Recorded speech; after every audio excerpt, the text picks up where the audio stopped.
ہوتا رہے گا، حفاظت بھی ہوتی رہے گی، اللہ رب العزت نے اہتمام ادھر تو کر دیا ہے، مگر اس میرے بیٹے اسماعیل کی اولاد میں 3000 سال تک کوئی نبی نہیں آئے گا، کوئی نبی نہیں آئے گا۔ تو جب 3000 سال تک کوئی نبی نہیں آئے گا، یقیناً لوگوں میں کفر و شرک کا دورہ رہے گا، اور کوئی نبی پھر اسلام کے پیغام کو تازہ کرنے اور اس کی حفاظت کرنے کے لیے نہیں آئے گا 3000 سال تک۔ تو ان 3000 سال تک وہ لڑی جسے امت مسلمہ کے طور پہ میں نے مانگا ہے کہ میرے بیٹے اسماعیل کی نسل میں سے ایک لڑی ہمیشہ مسلمان رہے، ایمان پر رہے۔ اب ان کے ایمان کی حفاظت کون کرے گا؟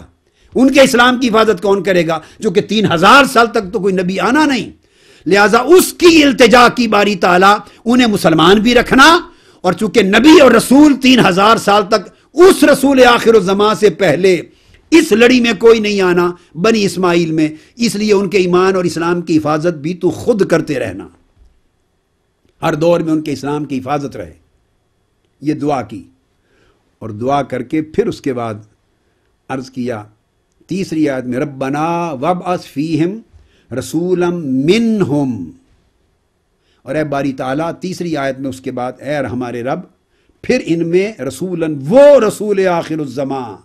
صلی اللہ تعالیٰ علیہ وآلہ وسلم جو اس کعبے والا رسول ہے، جس کا یہ کعبہ ہوگا،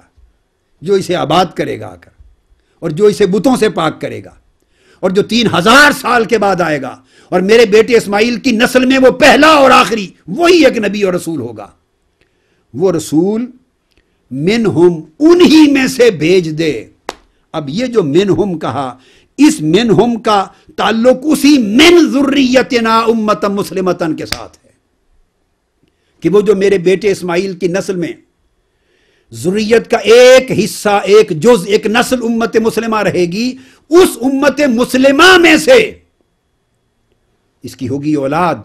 عرب ہوں گے، قریش ہوں گے، وہ سب کچھ اسی کی اولاد میں سے ہوگا، مگر اس میں سے وہ ذریت کا حصہ جسے میں نے امت مسلمہ مانگا ہے، اس امت مسلمہ میں سے وہ رسول آخر زمان پیدا کر دینا۔ اور میری خوشی اور میرا تیری بارگاہ میں عرض کرنے کا مقصد یہ ہے تاکہ جب اس میری لڑی سے محمد آئے تو میں محمد کا دادا بن جاؤں صلی اللہ تعالی علیہ وآلہ وسلم، قیامت کے دن میں محمد کا دادا کہلاؤں۔ اور محمد مصطفیٰ صلی اللہ علیہ وسلم جب اپنا تعارف کرائیں کہ آپ کے امر کی ابتدا کہاں سے ہوئی، تو وہ عرض کریں انا دعوت ابراہیم، کہ میرے امر کی ابتدا حضرت ابراہیم کی دعا سے ہوئی۔ یہ پھر حدیث پاک میں ہے، اور حدیث صحیح ہے۔ حضور علیہ الصلوۃ والسلام سے جب پوچھا گیا کہ آپ کے امر کی ابتدا کیسے ہوئی اور کہاں سے ہوئی، تو آقا علیہ السلام ہمیشہ فرماتے میرے امر کی ابتدا حضرت ابراہیم کی دعا اور عیسیٰ علیہ السلام کی بشارت، اور میری والدہ آمنہ کا وہ نور دیکھنا، جب میری ولادت ہوئی تو نور دیکھا تو شام تک کے محلات چمک اٹھے۔ آپ ہمیشہ فرماتے تھے کہ دعوت ابراہیم، یہ ہمیشہ ان کے کلمات ہوتے۔ حضور علیہ الصلوۃ والسلام نے اس کو ہمیشہ تفصیل کے ساتھ، تکرار کے ساتھ، تاکید کے ساتھ ہمیشہ اس کو بیان کیا کہ میں حضرت ابراہیم کی دعا کا نتیجہ ہوں، سیدنا ابراہیم علیہ السلام کی دعا کا نتیجہ ہوں۔ ہمیشہ آپ نے اس کو التزام کے ساتھ ارشاد فرمایا، اور آپ نے اپنے آپ کو ہمیشہ دعوت ابراہیم۔ حضرت ارباز بن ساریہ رضی اللہ تعالیٰ عنہ حدیث کے راوی ہیں، امام احمد بن حنبل نے روایت کیا، حدیث صحیح ہے۔ قال سمعت رسول اللہ صلی اللہ علیہ وسلم یقول انی عبد اللہ وخاتم النبیین وان آدم لمنجدل فی طینتہ، کہ میں اللہ کا بندہ اور سب سے آخری نبی ہوں، اور اس وقت سے آخری نبی مقرر کر دیا گیا ہوں جب تک آدم علیہ السلام کا ابھی پیکر بشری بھی تشکیل نہیں پایا تھا، مٹی اور پانی کے گارے میں تھا۔ جب ان کے پیکر بشری کی تشکیل ہو رہی تھی، میں اس وقت سے خاتم النبیین مقرر ہو چکا ہوں۔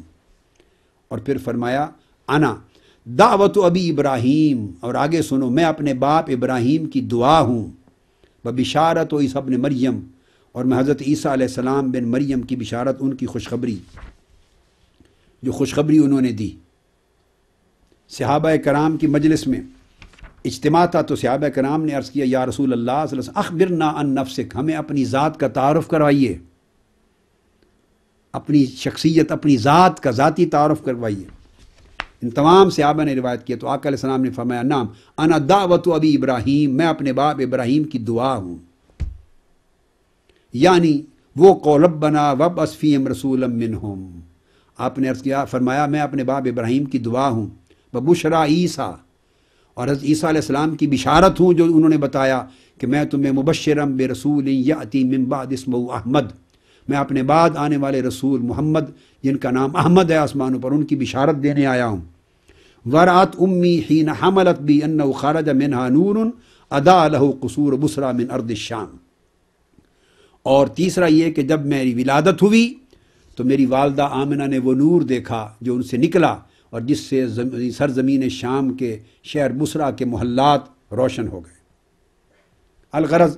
بہت ساری روایات امام احمد بن حنبل نے بھی کثیر روایات اسانید کے ساتھ روایت کیا۔ یہ جو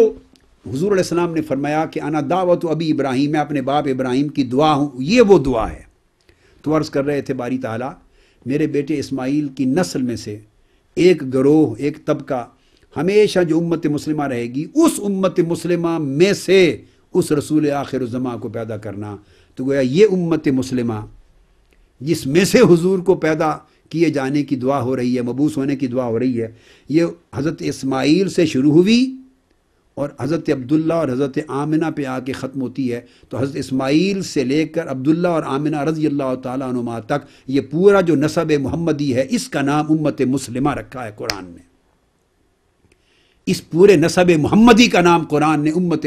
مسلمہ رکھا ہے، امت مسلمہ لک۔ اور اصول یہ ہے چونکہ ربنا وابعث فیہم رسولا منہم بعد میں فرمایا اور پہلی آیت میں فرمایا وَمِن ذُرِّيَّتِنَا أُمَّةً مُسْلِمَةً لَكَ، ہماری ذریت کے میں سے ایک گروہ امت مسلمہ برقرار رکھنا۔ تو اس سے یہ لازم ہوتا ہے کہ وہ امت مسلمہ آقا علیہ السلام کی ولادت اور آپ کی بعثت سے پہلے موجود تھی، کیونکہ ان میں سے ہی حضور کو پیدا کرنے کی دعا کی جا رہی ہے، اور حضور سے پہلے اگر موجود نہ ہو تو تین طبقات گویا موجود تھے۔ ایک کفار و مشرکین کا، اہل کفر و شرک عرب میں ہی، اسی نسل کے ہی۔ دوسرا طبقہ جس کو آپ کہہ لیں دو اہل جاہلیت تھے، تو یہ کفر اور وہ شرک سے بھی پاک تھے، بچے ہوئے تھے، اور صراحتاً اسلام اور ایمان پر بھی نہیں تھے، دور جاہلیت میں یہ لوگ تھے۔ اب یہ کلمہ امت مسلمۃ لک ظاہر کرتا ہے کہ آقا علیہ السلام کے نسب میں آباء و امہات یہ نہ کفر و شرک والے ہو سکتے ہیں کیونکہ امت مسلمۃ کی تصدیق ہو گئی، اور نہ فقط اہل جاہلیت والے لوگ ہو سکتے ہیں، ان کو اہل فطرت کہا جاتا ہے علمی طور پر۔ محض اہل فطرت نہیں ہو سکتے کیونکہ ان کے لیے لفظ امت مسلمۃ آیا ہے، اہل فطرت نہیں آیا۔ یہ دو الگ گروہ ہیں۔ یہ تیسرا گروہ ہے مؤمن مسلم، جن کو کہا من ذریتنا امتا مسلمتا لک، اور چونکہ ارنا مناسکنا شعور بھی ہے ایمان اور اسلام کا، وتب علینا ایمان اور اسلام کی حفاظت بھی ہے، اس لیے اسماعیل علیہ السلام سے ایک لڑی ان کی فاری اولاد میں ایسی ہمیشہ چلتی رہی، ایک نسب ان کی نسل میں ایسا چلتا رہا حضرت عبداللہ اور حضرت آمنہ تک اور ولادت محمدی تک، جو ہر دور میں امت مسلمہ رہے۔ اس لڑی کا عنوان قرآن نے امت مسلمۃ رکھا ہے دعا ابراہیم کے ذریعے۔ تو ان میں اپنے محبوب رسول آخر الزماں کو پیدا کرنا، وہ جو امت مسلمہ ہوگی من ذریتنا، ہماری ذریت میں جو امت مسلمہ ہوگی ان میں سے پیدا کرنا، اے من انفسہم، ان کی جانوں سے پیدا کرنا جو امت مسلمہ ہوں گے۔ اور پھر آگے یتلو علیہم آیاتک ویعلمہم الکتاب والحکمہ ویزکیہم انک انت العزیز الحکیم۔ پھر وہی آیت نمبر 129 پوری ہے کہ تاکہ وہ ان پر اللہ کی آیتیں تلاوت فرمائیں تیری،